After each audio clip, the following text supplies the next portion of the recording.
Hello guys, இப்போ Hotstar ஸ்பெஷலாக Tamil டப்பிங்கோட stream ஆகிட்டு இருக்க ஒரு ஹிந்தி ட்ராமா தான் லைஃப் ஹில் கை. இந்த வெப் சீரிஸ் எப்படி இருக்குது அப்படின்னு தான் இந்த வீடியோவில் ரிவ்யூ பண்ண போகிறோம். ஸோ இந்த வெப் சீரிஸை டோட்டலாக 6 எபிசோட்ஸ் கொண்டு பிளான் பண்ணியிருக்காங்க. ஒவ்வொரு எபிசோட்ஸோட டூரேஷனும் 35 மினிட்ஸ்க்குள்ளே தான் வருது. ஒரு குயிக் வாட்சபிள் தான், கண்டிப்பாக பார்த்து என்ஜாய் பண்ணுங்க. இப்போ இந்த சீரிஸோட கதை என்ன அப்படிங்கிறத பார்த்துடலாம். பஞ்ச்மோலி அப்படிங்கிற ஒரு ஹில் ஸ்டேஷன். இந்த ஹில் ஸ்டேஷன் வந்து ஒரு டூரிஸ்டர் ஸ்பாட்னே சொல்லலாம். ஸோ இந்த டூரிஸ்டர் ஸ்பாட்டுக்காக நம்ம ஹீரோவும் அவங்களோட தங்கச்சி அவங்க அப்பா எல்லாருமே வந்து அவங்க தாத்தா வந்து ஒரு மீட்டிங் அரேஞ்ச் பண்ணியிருக்காங்கன்னு சொல்லி வந்திருக்காங்க. பட் அந்த மீட்டிங்கை அரேஞ்ச் பண்ணுறதுக்காக அவங்களோட ஒரு ஹோட்டல், அங்கே இருக்கக்கூடிய ஒரு ஹோட்டலுக்கு வர சொல்லியிருந்தாங்கல்ல. ஆனால் அந்த ஹோட்டலே பார்க்கறதுக்கு ரொம்ப பாலடைஞ்ச பில்டிங்காக இருக்குது. ஸோ அங்கே வந்து இன்டர்காம் மூலமாக வந்து நம்ம அவங்க தாத்தா பேசுகிறாங்க. ஸோ என்ன பேசுகிறாங்க அப்படின்னு பார்த்தீங்கன்னா, இவங்க 2 பேருக்கும் ஒரு சேலஞ்சு கொடுக்குறாங்க. இந்த ஹோட்டல் வந்து 1947 ரொம்ப பிரபலமான ஒரு ஹோட்டலாக இருந்துச்சு. ஆனால் இப்போ வந்து பராமரிப்பு இல்லாமல் ரொம்ப பாலடைஞ்ச போய் இருக்குது.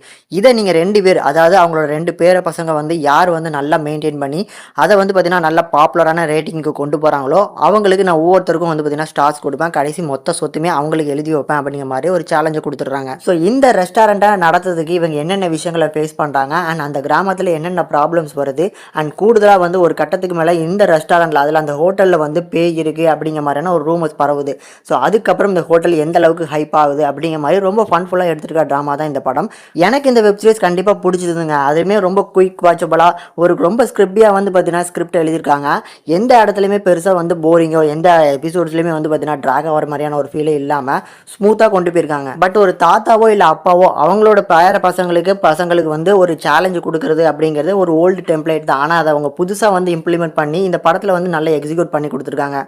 இதில் நம்ம ஹீரோ வர தேவேதோ சர்மா அவரோட பர்ஃபார்மன்ஸ் நல்லா இருந்துச்சு. அவங்களோட தங்கச்சியாக வரவங்க அவங்களுமே அந்த கொடுக்கப்பட்ட கேரக்டருக்கான நல்ல ஒரு பர்ஃபார்மன்ஸை கொடுத்துருக்காங்க. தென் லாஸ்ட்டாக வந்து ஒரு 6 எபிசோட்ஸ் கொண்டு ஒரு வெப் சீரிஸ் எடுக்கிறாங்க அப்படின்னா அதில் மிடில் இருக்கிற வெப் சீரிஸ் தான் வந்து கொஞ்சம் வீக்காக இருக்கும் அப்படிங்கிற மாதிரி பார்த்துருப்போம். ஆனால் இங்கே மிடில் இருக்கிற வெப் சீரிஸ் தான் பீக் கவராக இருக்குது. அதில் பர்டிகுலராக அந்த பேய் இருக்குது அப்படின்னு சொல்ல ஆரம்பிச்சு அந்த 4வது எபிசோட்லேருந்து பயங்கரமாக விறுவிறுப்பாக போவோம். அந்த பேயை வச்சு எந்த மாதிரிலாம் பண்ணலாம், அதுலேயுமே வந்து பார்த்தீங்கன்னா விளாக் எடுக்கிறதுக்காக அத்தனை பேர் வராங்க. அவங்களுக்கு எலுமிச்சை பழம் வந்து பார்த்தீங்கன்னா 2500 கொடுக்குறேங்கிறது இதெல்லாமே நல்லாவே சூப்பராக சென்சிபிளாக நல்லா இருந்துச்சு. ஸோ ஹியூமர்ஸும் நல்லா ஒர்க் அவுட் ஆயிருக்கனால ஒரு ஒர்த் டு வாட்சபிள் தான். கண்டிப்பாக ட்ரை பண்ணி பாருங்க. இந்த வெப் சீரிஸை ஃபேமிலியோட பார்க்கலாம். இந்த சீரிஸுக்கு நம்ம சேனல் ரேட்டிங்னு பார்க்கும்போது 5க்கு 3.5 வரைக்கும் ரேஷியோ கொடுத்துருக்கோம். கண்டிப்பாக ட்ரை பண்ணி பாருங்க.